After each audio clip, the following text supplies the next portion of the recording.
Boa noite, muita paz. Boa noite, Adriana Menezes. Vamos aguardar os nossos irmãos adentrarem, né? Para que nós comecemos assim a nossa live de hoje, estudo do Evangelho, certo?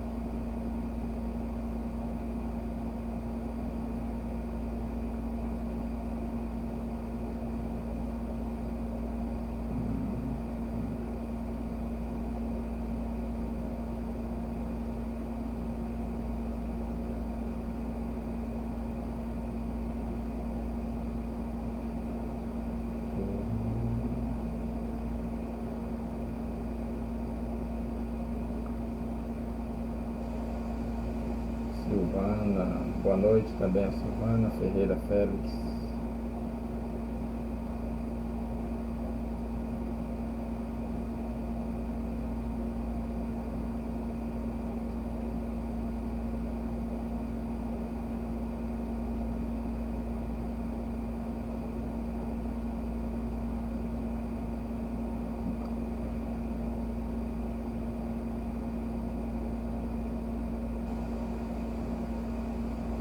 Bom, Silvana, me diga se o áudio está ok. Ou a Adriana, me diga se está ok o áudio.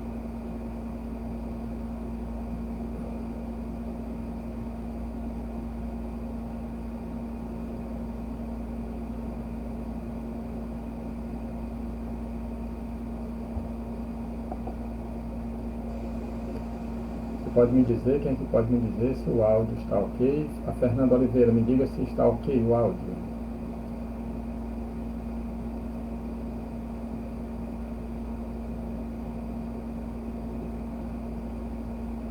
Áudio perfeito, tá ok, obrigado, viu? Vamos deixar mais alguns, vamos dar mais um tempinho, agora que é 19 horas, né, em ponto. Vamos dar mais um tempinho para que nós comecemos a nossa live de hoje.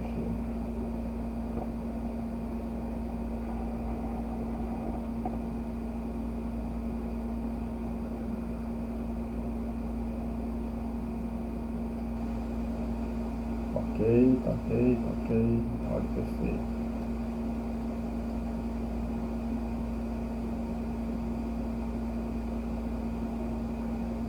O tema de hoje, a insalubridade do casamento, tem um pouco polêmico, né? Mas nós precisamos trabalhar esses temas assim.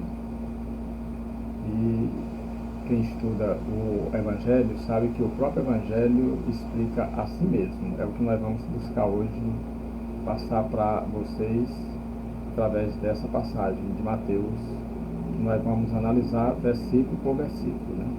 Trazendo essa realidade, porque, como nós sabemos, Jesus Cristo nos deixou todos esses ensinamentos para que nós pudéssemos fazer o autodescobrimento. Por isso é que ele falou que nós precisamos brilhar a nossa luz, que brilhe a vossa luz, quer dizer, a luz que há dentro de cada um de nós. Então, todos os ensinamentos de nosso Senhor Jesus Cristo, ele disse com a finalidade de nós realizarmos o autodescobrimento, né? Nos conhecermos a nós mesmos. E o Evangelho, ele não tem bandeira religiosa. O Evangelho é um código de moral deixado por nosso Senhor Jesus Cristo, que não falou de religião, né? Falou de amor, falou de perdão, de caridade. Então não é o rótulo religioso em si que nos salvará, né? Mas sim as nossas ações. Por isso que ele disse para cada um segundo as suas obras, que nós seremos reconhecidos por muito nos amar. Aí às vezes a gente confunde, aí fica mais difícil, né? Lucimar Silva, boa noite. Boa noite também, tá ok. Bom, 19:02. Ainda mais um tempinho.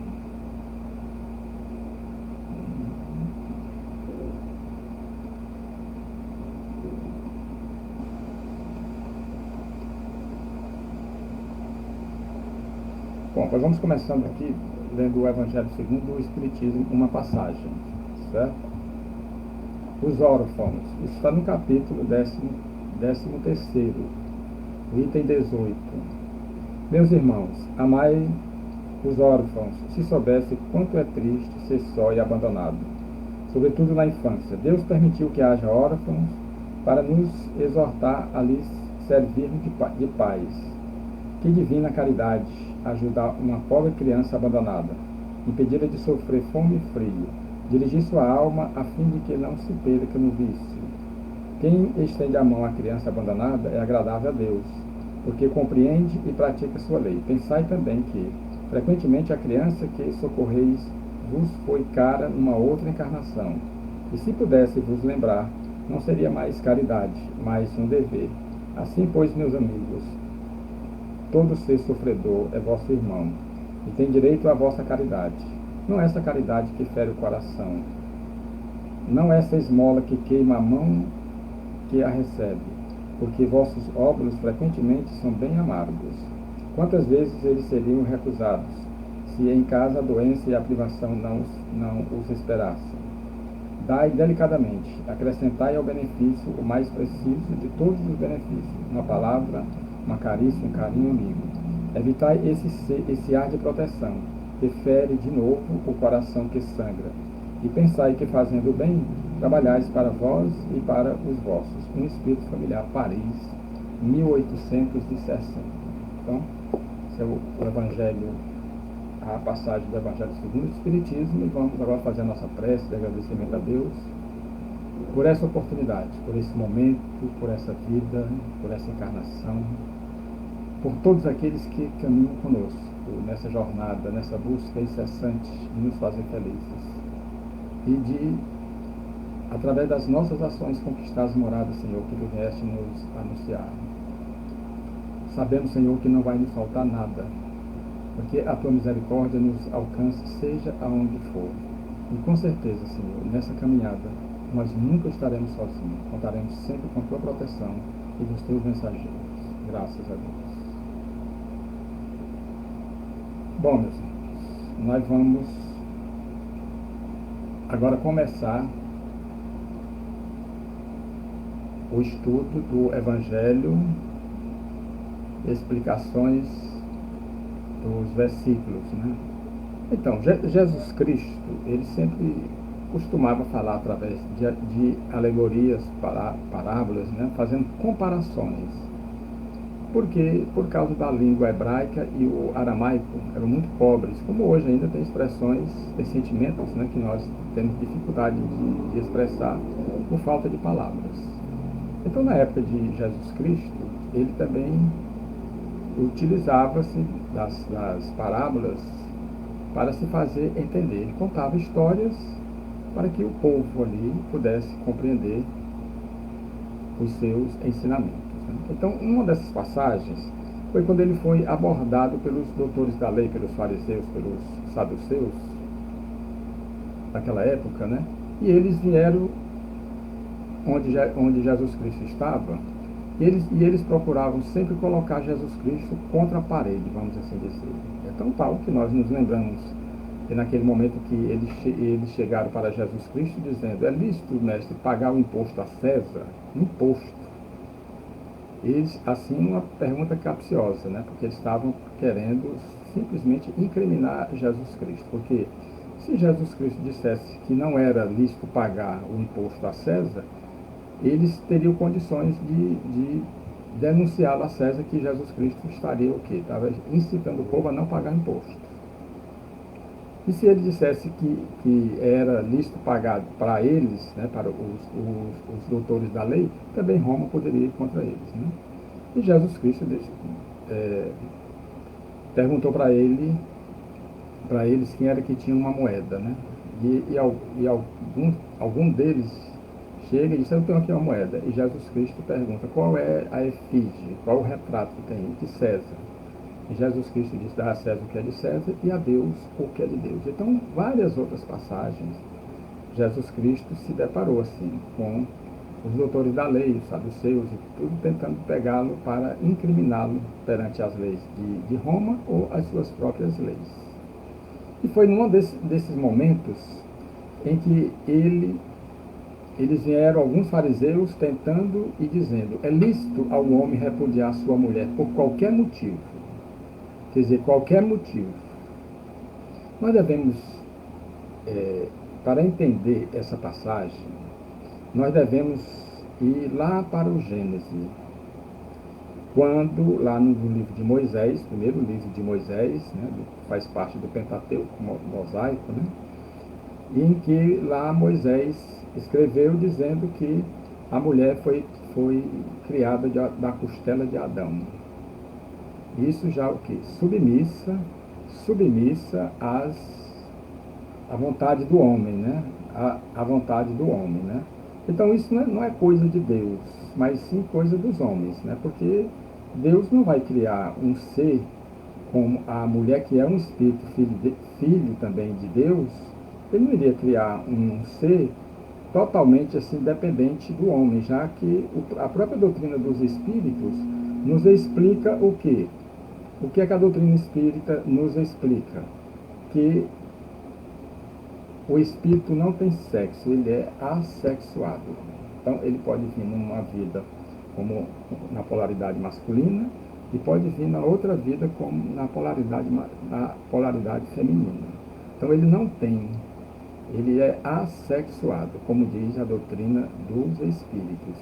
Por quê? Vocês já imaginaram se o homem reencarnasse sempre na polaridade masculina, ele só iria aprender coisas de homem. Ele não ia aprender coisas de mulher. Então, como é que nós vamos chegar à perfeição? A perfeição relativa, porque a perfeição absoluta é somente Deus. Então, como é que nós iríamos chegar à perfeição se nós só conheceríamos um lado? Só o lado masculino. E a mulher também, que reencarnasse somente na polaridade feminina, só iria aprender coisas de mulher. Então a gente já vê uma discordância diante das interpretações que nós observamos ao longo desses anos ou das nossas vidas. Então não tem sentido isso, para a gente acreditar que a mulher foi criada da costela do Adão. Isso aí é uma alegoria. Todos nós somos filhos de Deus, não tem nenhum enteado de Deus aqui, não tem nenhum neto de Deus, todos nós somos filhos. Mas é porque ao longo desses milênios, o machismo sempre vem prevalecendo, né? Graças a Deus que agora nesses últimos anos vem mudado, né? Tem mudado, né? E acredito que vai mudar muito mais ainda, com o entendimento que nós vamos tendo a cada momento, a cada instante, certo? Então, repudiar sua mulher por qualquer motivo, quer dizer, então era muito fácil você simplesmente, por qualquer motivo, você chegar e dar uma carta de divórcio e despedir a mulher. Cadê os sonhos dessa mulher? Cadê os sonhos? Quer dizer, que lei é essa que prevalece o homem?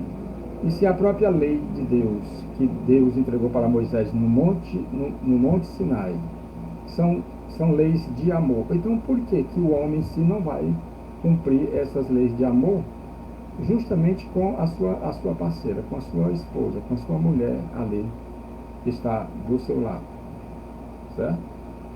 Então, é lícito ao homem repudiar sua mulher por qualquer motivo, eles perguntando para o nosso Senhor Jesus Cristo, né? Então Jesus, isso em Marcos 10:3, respondeu: que vos ordenou Moisés? O que vos ordenou Moisés? Jesus Cristo queria saber a opinião deles. Já que eles estavam provocando a Jesus, então Jesus Cristo disse: o que vos ordenou Moisés?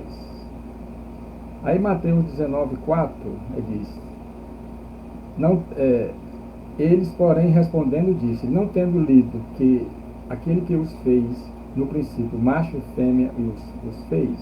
Por quê? Nesse caso, como eu falei, a polaridade masculina e a polaridade feminina. Por quê?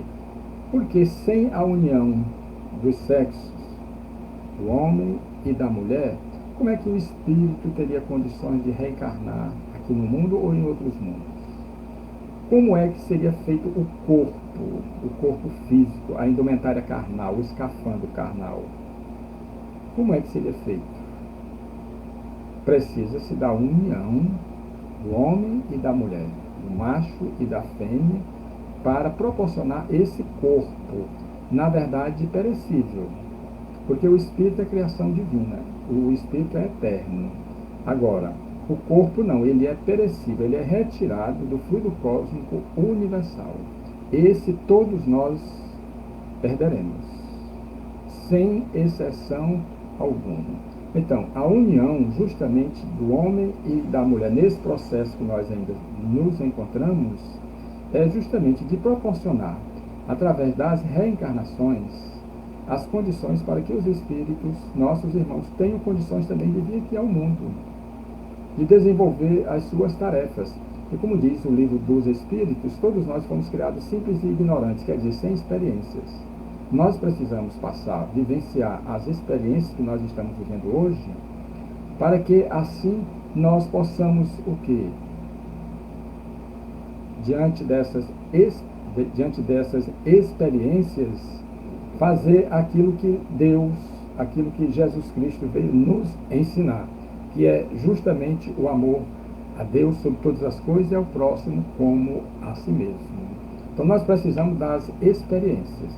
Uma semente lançada no solo, se ela não tiver a experiência de chegar da germinação até a frutescência, ela não, simplesmente não se concretizaria todos os seus sonhos, porque tudo que é criado por Deus evolui, nada fica estacionário. Então, nós precisamos dessas oportunidades de estar aqui, vestir um corpo carnal, para que o espírito tenha um veículo assim e poder realizar assim as tarefas para as quais todos nós fomos preparados. Então nós estamos sob a lei do progresso e como Jesus Cristo mesmo disse que todos nós que somos ovelhas, precisamos ouvir a voz do pastor para caminhar na direção do reino dos céus que está dentro de cada um de nós. Bom, então Deus nos criou macho e fêmea, como diz o livro dos Espíritos. O espírito é assexuado, de acordo com a necessidade dele vir aqui. Se ele vier desenvolver tarefas masculinas, ele já vem num corpo masculino. A mulher, se ela vem desenvolver o papel da maternidade, então ela já vem no corpo de uma mulher. Então cada um dentro dos seus propósitos, dentro das suas necessidades, né? Então isso quer dizer que o homem chega o momento também que ele vai passar pela experiência da maternidade, certo? Porque a perfeição é a junção de todas as nossas experiências vividas. Bom, no versículo 5 ele diz: e diz, portanto, deixará o homem pai e mãe e se unirá à sua mulher, e serão dois numa só carne. Isso a gente sabe, né, que o filho ou a filha deixa a casa e vai se unir ao marido para formar uma nova família. Até aí tudo bem, isso é normal, tranquilo. Mas os dois serão uma só carne. Nós não podemos interpretar ao pé da letra, como eu falei, essa carne, esse corpo carnal, ele é perecível. O que é eterno é o espírito em si. Através de uma vivência dentro de um lar, tanto o espírito da mulher como do homem, ele tem condições de desenvolver todo o seu potencial divino, já que todos nós somos divinos porque somos filhos da divindade. Nós somos filhos da divindade. Então, nós não podemos interpretar ao pé da letra. Eles serão dois numa só carne, não. Porque nós estamos ligados pelos laços espirituais. São pelos laços materiais, de forma alguma. Todos nós estamos ligados. Porque pertencemos à família espiritual. A consanguínea é essa parentela que a gente tem aqui. Isso por quê? Porque se você tem um filho hoje, esse filho pode ser seu irmão amanhã. Se seu marido se você tem um marido hoje ou uma esposa, ela pode ser muito bem seu filho amanhã. Os papéis se invertem de acordo com as necessidades evolutivas de cada um de nós. Então nós não podemos interpretar ao pé da letra, né? Esses eram dois numa só carne, mas em espírito.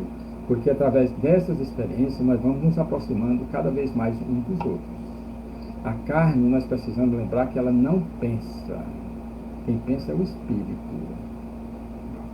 A carne não pensa. Por isso é que Jesus Cristo falando para Nicodemos disse: Nicodemos, o que é carne, o que é espírito, é espírito. O espírito sopra, ninguém sabe de onde ele vem, nem para onde ele vai. Na verdade, a gente sabe também que o espírito vem do mundo espiritual, onde há muitas moradas, em busca das experiências que nós estamos vivendo hoje.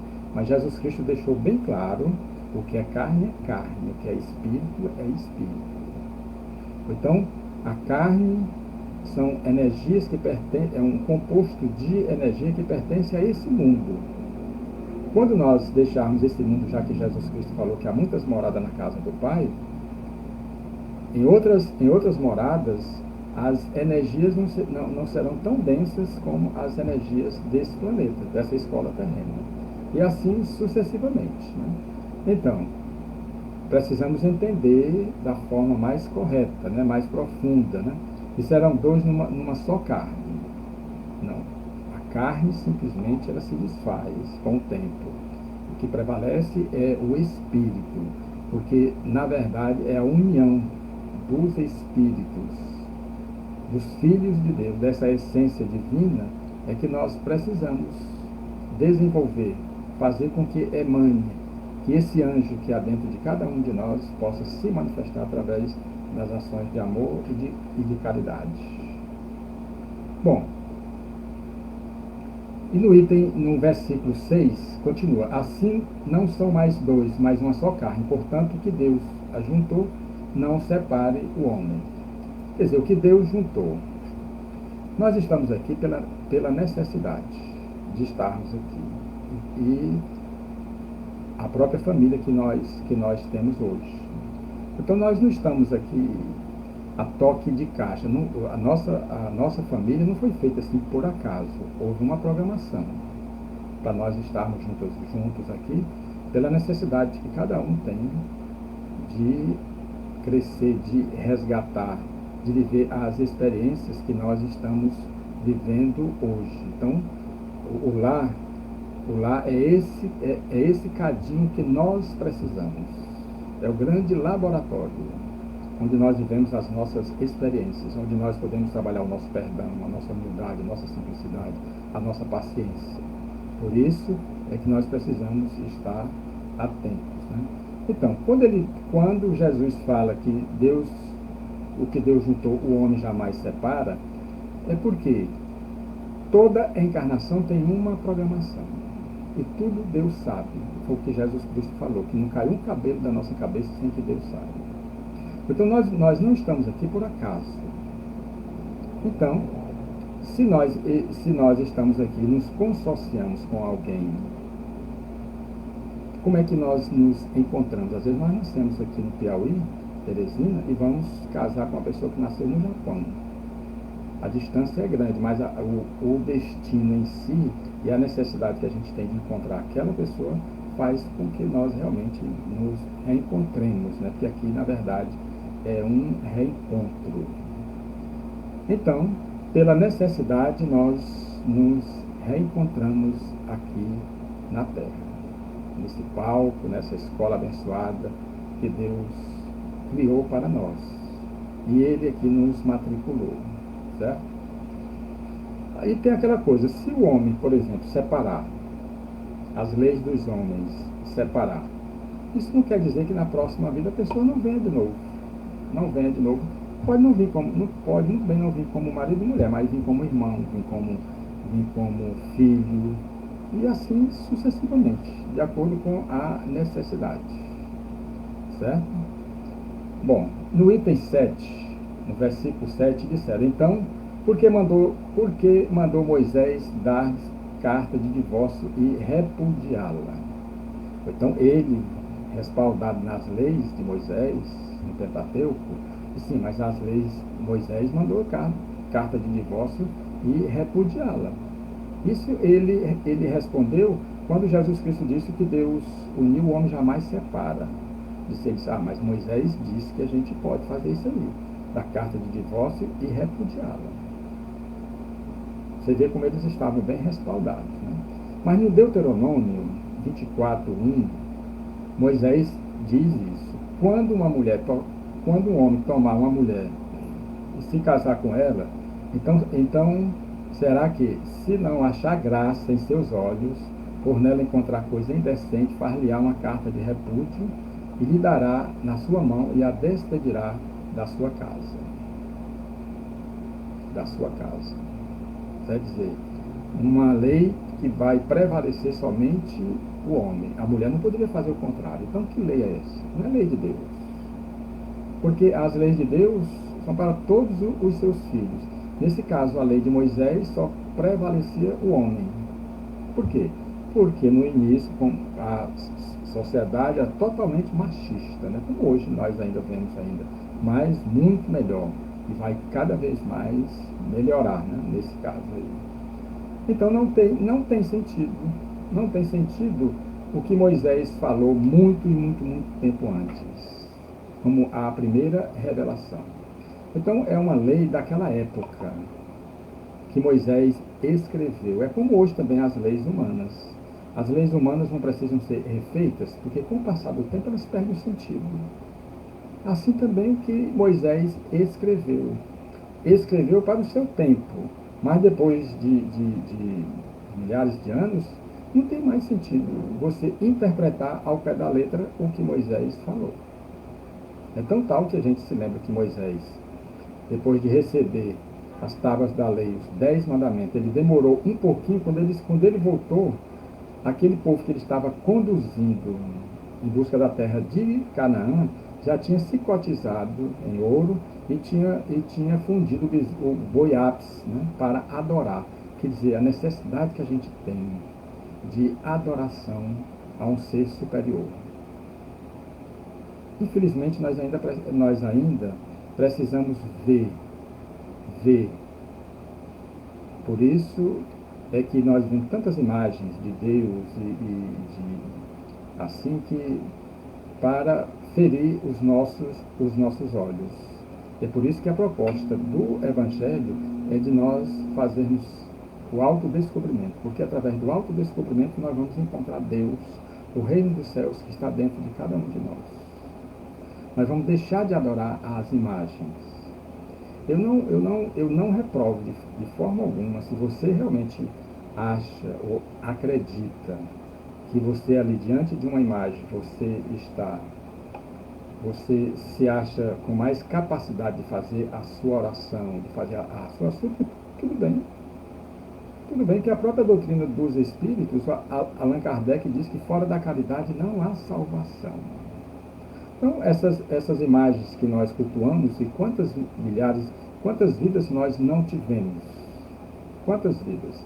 Mas com o passar do tempo a gente vai deixando de cultuar essas imagens para buscar esse reino dos céus que está dentro de cada um de nós.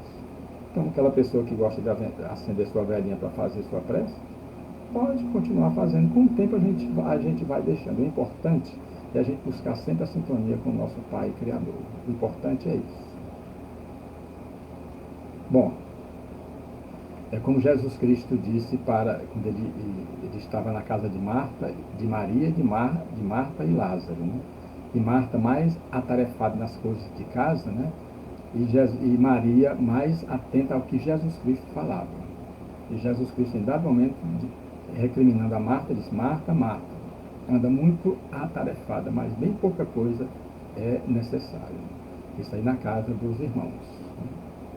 Bom, então no versículo 9, no versículo 8, ele disse assim, respondendo, né? Disse-lhe ele, Moisés, por causa da dureza dos vossos corações, vos permitiu repudiar vossas mulheres, mas ao princípio não foi assim. A dureza que Jesus Cristo quer falar é justamente por falta do quê? do amor, da compreensão, da caridade, da humildade e da simplicidade. Então, quantos casamentos hoje, quantos lares hoje não são desfeitos por causa de uma colocação, por falta de uma palavra? Quantos lares não são desfeitos por falta do amor, por falta da compreensão daquela pessoa que está convivendo com a outra? Então, quantos lares não são desfeitos?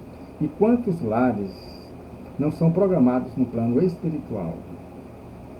Passa-se muito tempo programando-se um lar, para que depois, com pouco tempo aqui, por falta justamente da compreensão do amor, eles são desfeitos. Então, pela dureza dos vossos corações, é que Moisés permitiu repudiar vossas mulheres. Mas ao princípio não foi assim, de forma alguma. Porque o homem em si, ele criado simples e ignorante, cada vez mais ele vai desenvolvendo a sua inteligência, cada vez mais ele vai aumentando o seu livre-arbítrio. O seu livre-arbítrio. E as escolhas que o homem faz, a mulher também faz, isso vem causando muitos problemas que faz com que o homem e a mulher tenham que voltar para rever as ações contrárias às leis de Deus. Então é muito importante nós estarmos atentos ao que nós estamos fazendo hoje, para que depois nós não venhamos nos arrepender. Então vou repetir o versículo 8º. Disse-lhes ele, Moisés, por causa da dureza dos vossos corações, vos permitiu repudiar vossas mulheres. Mas ao princípio não foi assim. Quer dizer, a interpretação que se estava dando das leis que Moisés, do Pentateuco, é que pode muito bem os homens ter deturpado a interpretação das leis de Moisés, daquilo que Moisés escreveu, na verdade. Bom, no versículo 9, Mateus assim escreve: Eu vos digo, porém, que qualquer que repudiar sua mulher, não sendo por causa de fornicação, e casar com outra, comete adultério. E o que casar com a repudiada também comete adultério. Isso está em Êxodo 20:14, que diz, não cometerás adultério. Mas só que nós precisamos ir mais fundo nesse caso aqui. Na época de Jesus Cristo, como hoje, há muitos países em que a cultura ou as leis permite a pessoa ter quantas mulheres ele puder sustentar. E aí? As leis de Deus não são para todos? Ou então porque aqui tem culturas, mesmo lá, a pessoa pode ter tantas mulheres e ele se possa comprar. E aí, como é que vai? Vai prevalecer a lei de Deus ou a lei dos homens? Então nós precisamos estar atentos ao que o Evangelho realmente nos coloca, para que nós não interpretemos assim ao pé da letra. Ao pé da letra. Porque se há culturas assim que você pode ter, então não está certo. Por quê? Porque as leis de Deus são para todos os seus filhos. Vou repetir, porque é um versículo bem profundo. Eu vos digo, porém, que qualquer que repudiar sua mulher, não sendo por causa de adultério, e casar com outra, comete adultério. E aqui casar com a repudiada também comete adultério. Não é o caso da gente ver tantas pessoas hoje que no segundo relacionamento eles conseguem ser felizes? Então como é que nós podemos pegar ao pé da letra? Ao pé da letra. Quantos relacionamentos não são desfeitos hoje? Quantos? E quantas pessoas não têm a segunda oportunidade de um relacionamento e ser até feliz?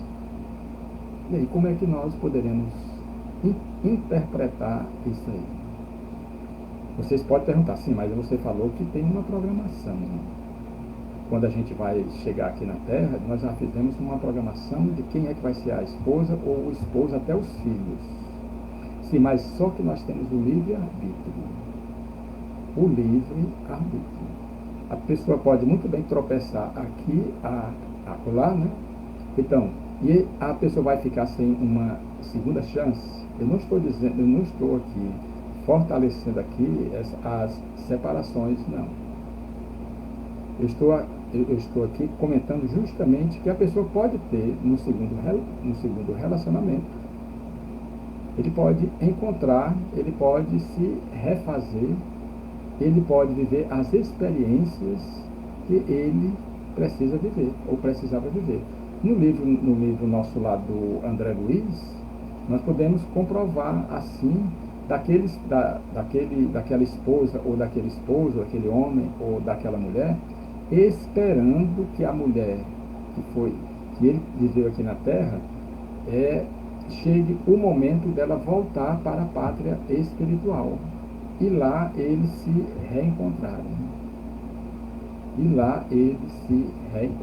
Está nos livros do André Luiz. Lísias e outros também nós comprovamos isso. Por quê? Porque a pessoa chega e diz, sim, mas ela foi minha mulher. E eu parti. Aí ela casou com outro. Sim, mas aí quando ela voltar para a pátria espiritual, de quem é que ela vai ser a mulher? De quem é que ela vai ser a mulher? Então nós precisamos nos lembrar lá no início da interpretação. Nós não estamos falando de união de corpos, nós estamos falando de união de espíritos. União de espíritos. Nós confundimos muito a união espiritual com a união corporal do corpo. Tem uma passagem no Evangelho em que os saduceus que não acreditavam na reencarnação chegaram em certo momento para Jesus Cristo e disseram, mestre, me diga uma coisa, uma mulher casou com um homem, mas só que esse homem morreu e não deixou descendência. E nesse caso, o outro irmão teria que assumir, porque ele não havia deixado descendência. E casou com essa mulher do irmão que havia morrido. Mas só que esse segundo também morreu e não deixou descendência. Assim o terceiro, o quarto e até o sétimo. Eu digo sempre quando eu falo dessa passagem, diz que eita mulher azarada, né?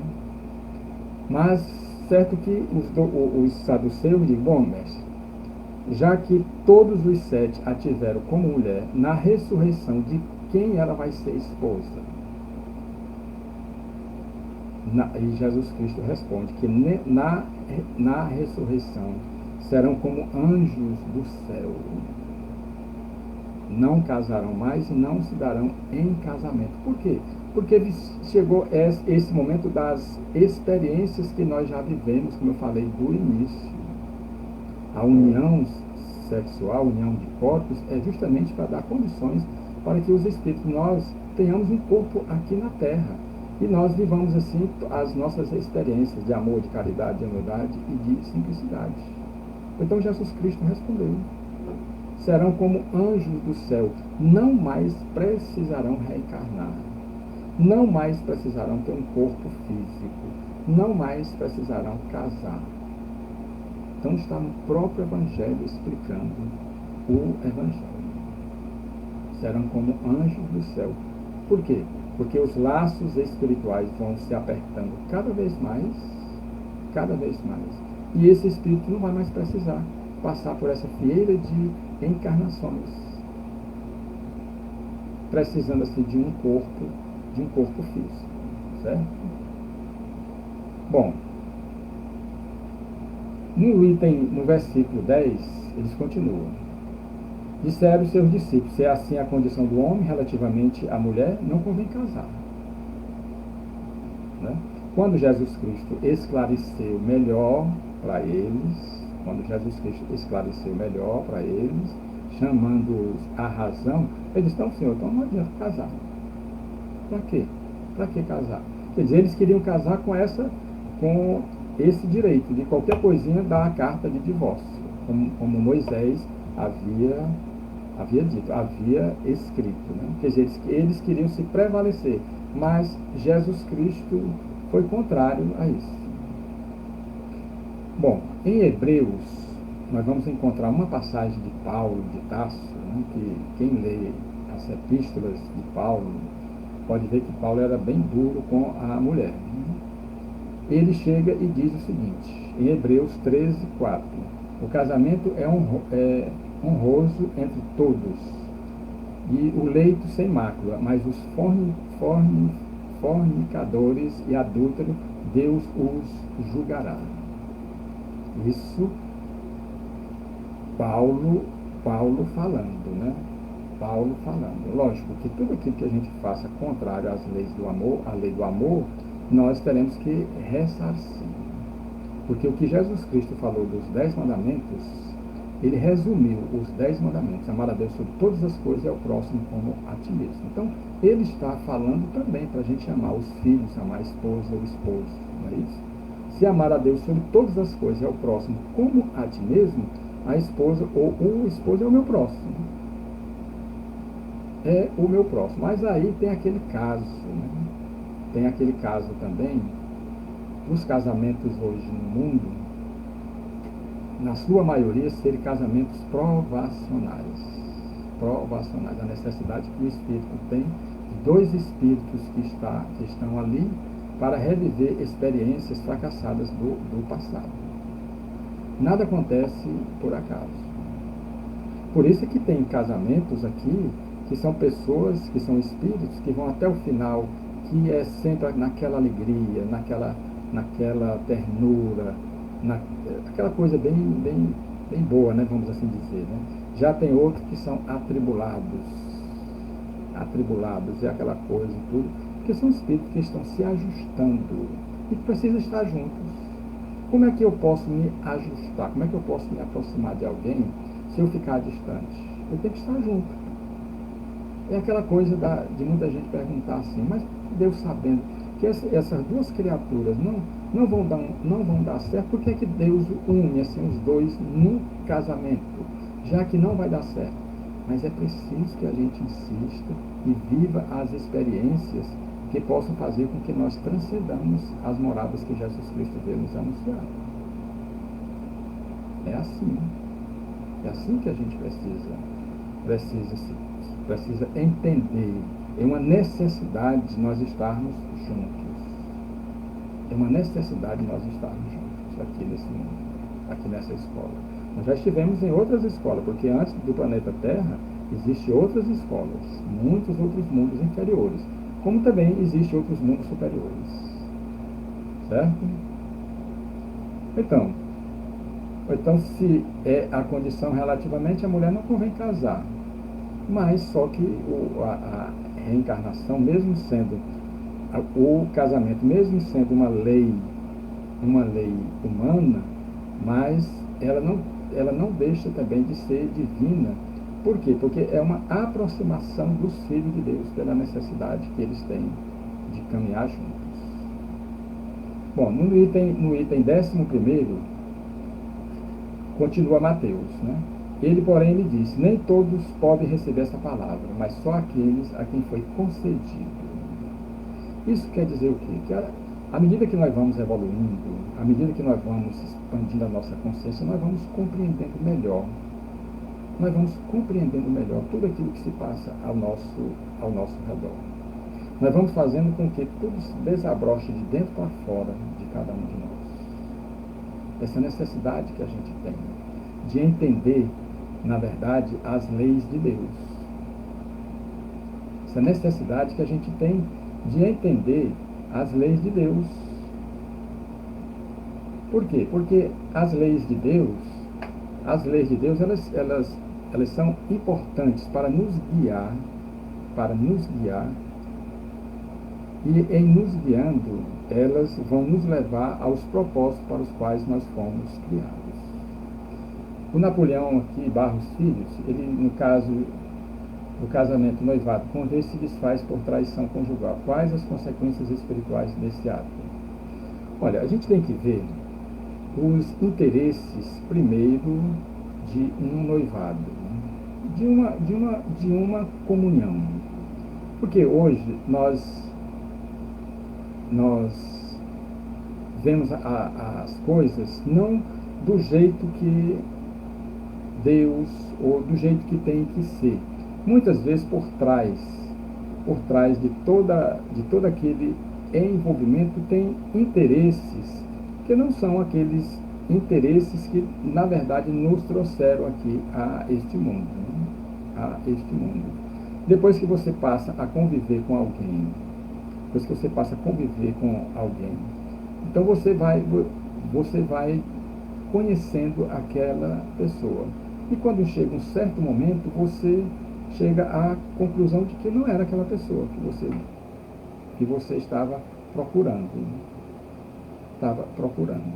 Então, nesse caso, antes de constituir uma família, e se realmente não dá certo, se a pessoa acha, um ou outro acha que não dá certo, no meu modo de ver, eu acho que é muito melhor não insistir, para depois a pessoa casar, depois ter filhos. Aí quando tem filhos, aí fica tudo muito mais difícil. Tudo mais difícil.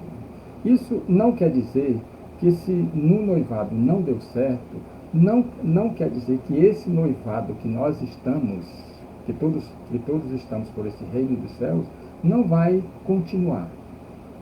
Não vai continuar. Certo? Então, nós precisamos estar atentos. E nesse caso aqui, ele pergunta quais as consequências espirituais desse ato. Olha, o noivado, ele não tem ainda aquele compromisso, por exemplo, perante as leis de Deus. Ele pode ser muito bem desfeito que as leis não alcançam. Por quê? Porque não se consumou o casamento, né? Agora, sempre quando há um noivado desfeito assim, sempre a outra parte realmente fica, aquela parte que se acha prejudicada, ou aquela parte que foi abandonada e tudo, a pessoa sente demais aquele momento e tudo, porque a pessoa tem os seus sonhos. E eu conheço histórias de pessoas que chegam até mesmo assim, mesmo diante disso, a pessoa sabendo que a pessoa não quer continuar aquele noivado, não quer casar, mas mesmo assim insistem. Mas logo mais na frente, há a separação. Então, eu vejo que cada caso é um caso. Então, se a pessoa chega para o outro e diz, olha, não vai dar certo nós continuarmos nesse noivado assim, explica tudinho, né? E mesmo que haja sofrimento, dores e lágrimas, é muito melhor que isso aconteça agora do que depois. Porque casamento é uma coisa que se constrói dia a dia. E precisa ter essa união. E não tem coisa mais difícil, mais assim para a gente, para o ser humano, é você estar do lado de uma pessoa sem você querer estar. Então você não vai ser um parceiro, você não vai ser um companheiro bom para aquela pessoa que está ali. Então acho que tem que haver sinceridade, né? Sentar, conversar, porque essa pessoa pode refazer a sua vida, pode refazer.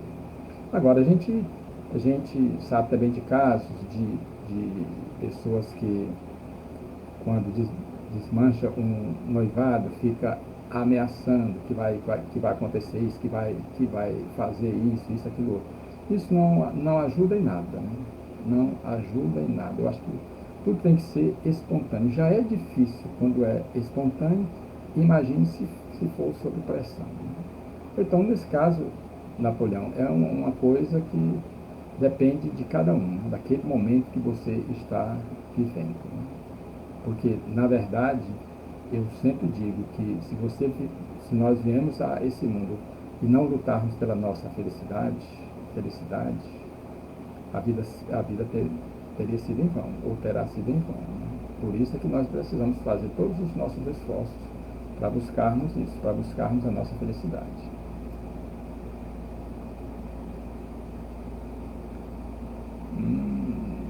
Correto dizer que quem comete traição no relacionamento adquire mais dívida perante a lei divina? Eu acho que a própria consciência da gente é quem nos julga, entendeu? É quem nos julga, certo? Porque a gente sabe que não está fazendo uma coisa certa.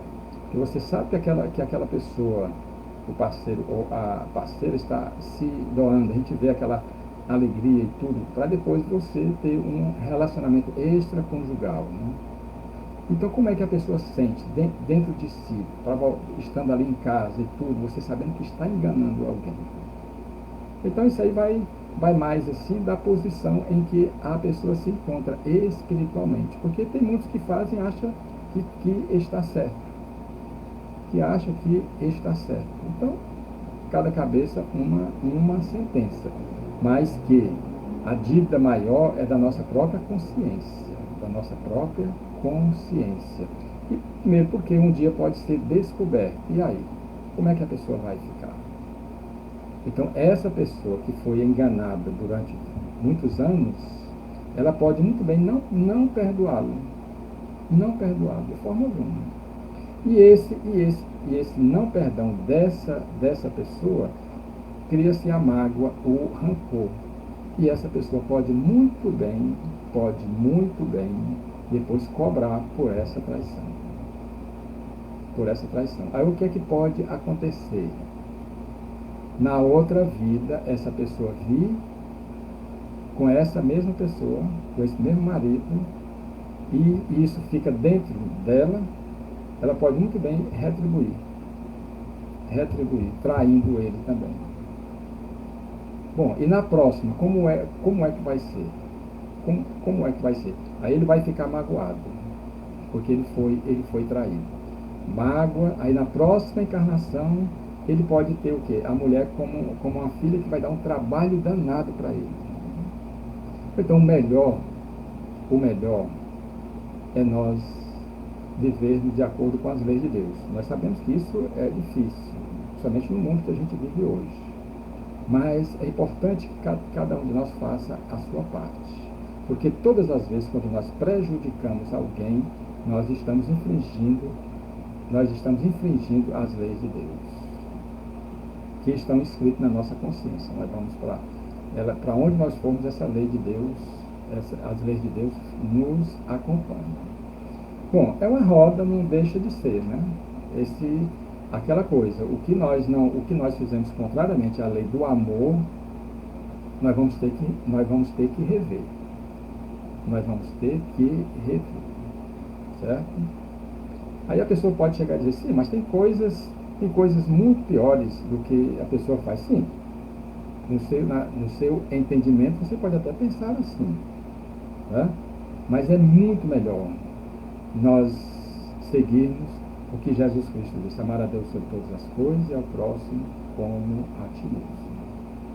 Então é importante nós não desejarmos o que não é bom para mim, não é bom também para o meu próximo.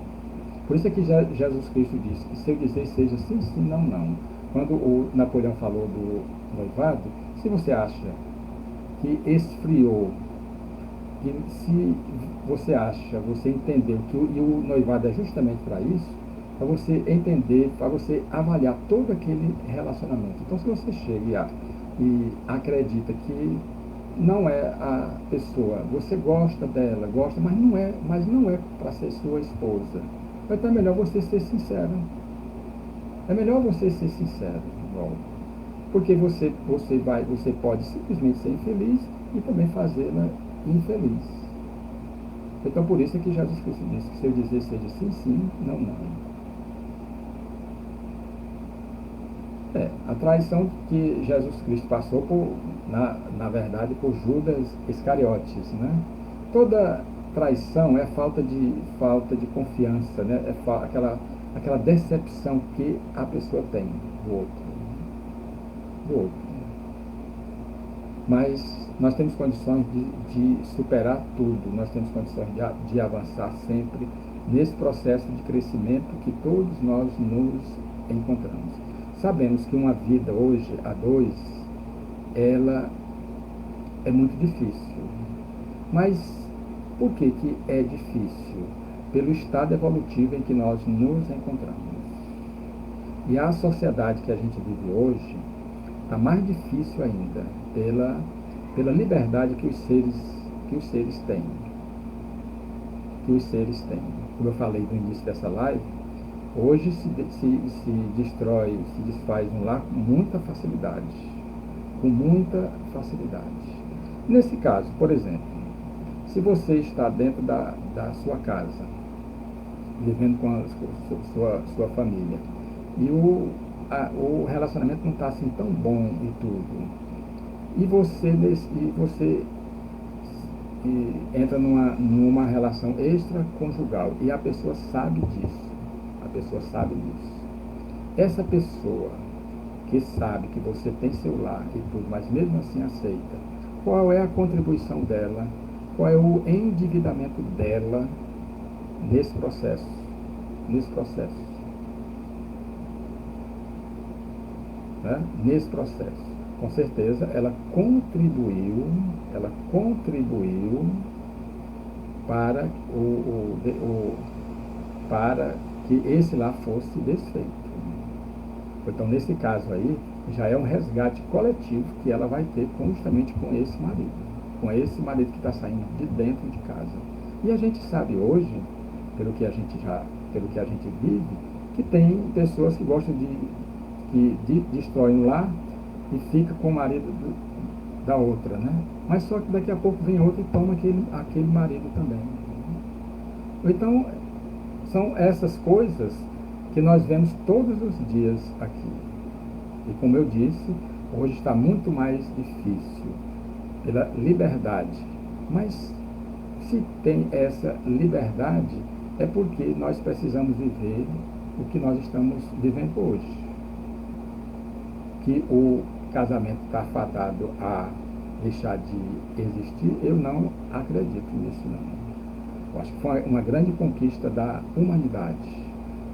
Mas a gente vê tantas separações e tudo, sim, mas a gente vê tantas pessoas também caminhando já numa certa idade, os dois juntos, venceram tantas dificuldades, tantos obstáculos, e os dois estão ali, nos dando o exemplo de que nós podemos.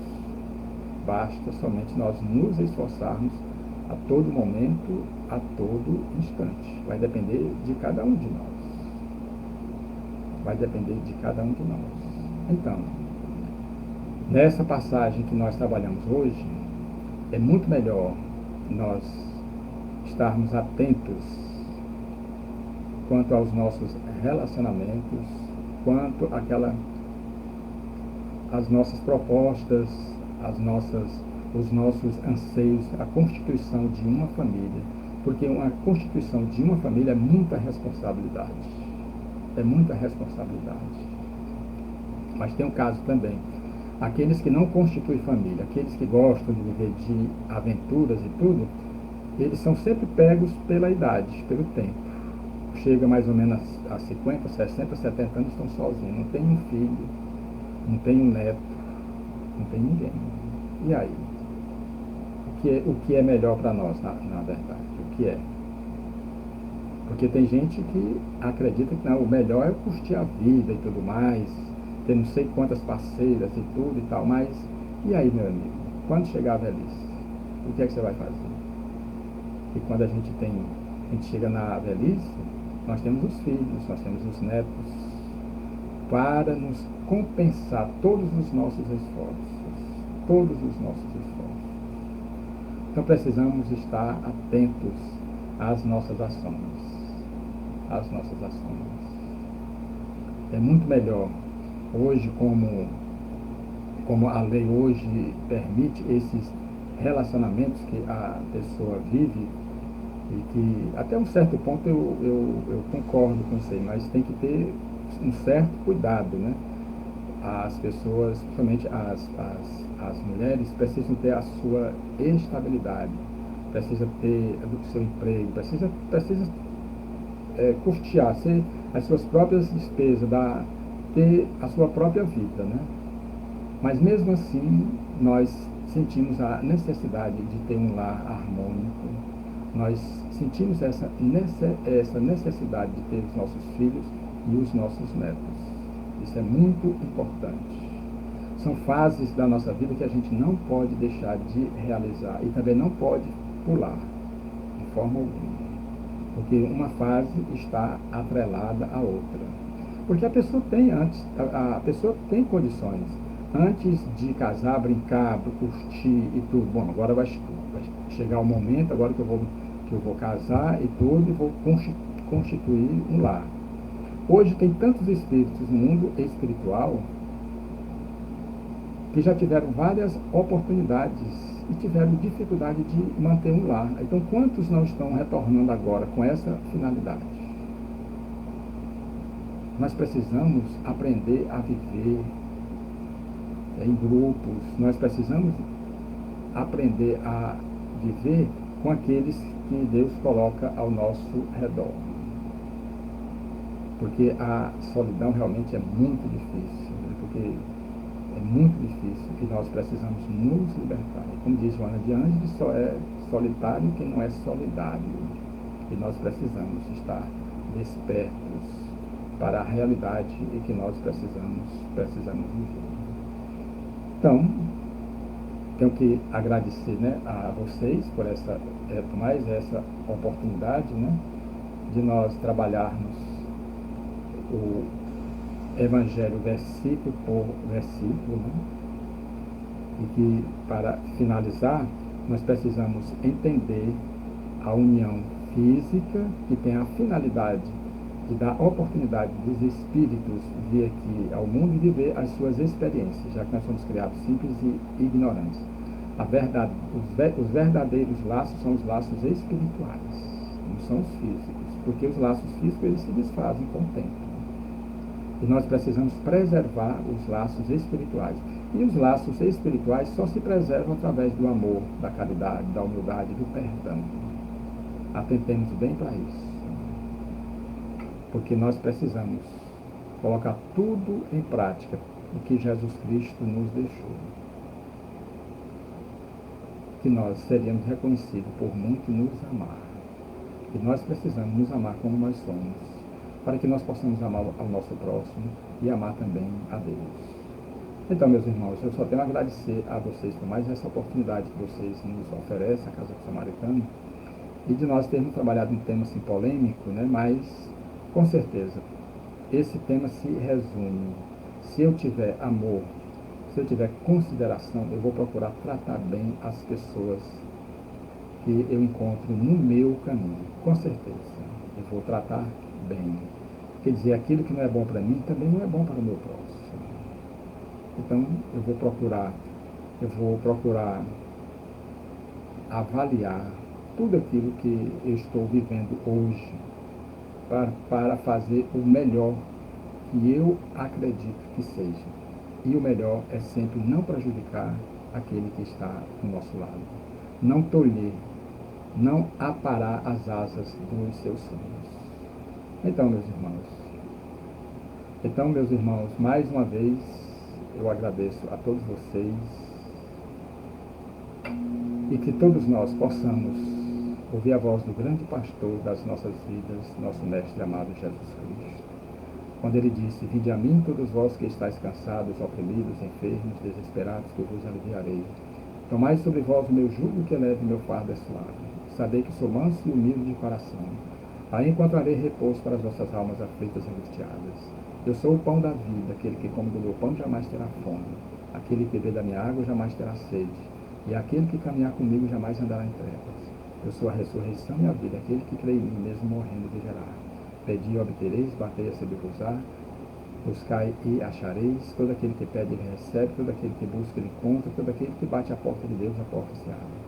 Eu sou o caminho, a verdade e a vida. Ninguém irá ao Pai que não seja pelas pegadas luminosas do meio Rabi da Galileia. Que Deus nos abençoe, hoje, agora e sempre. Gratidão, meus irmãos. Mais uma vez, obrigado.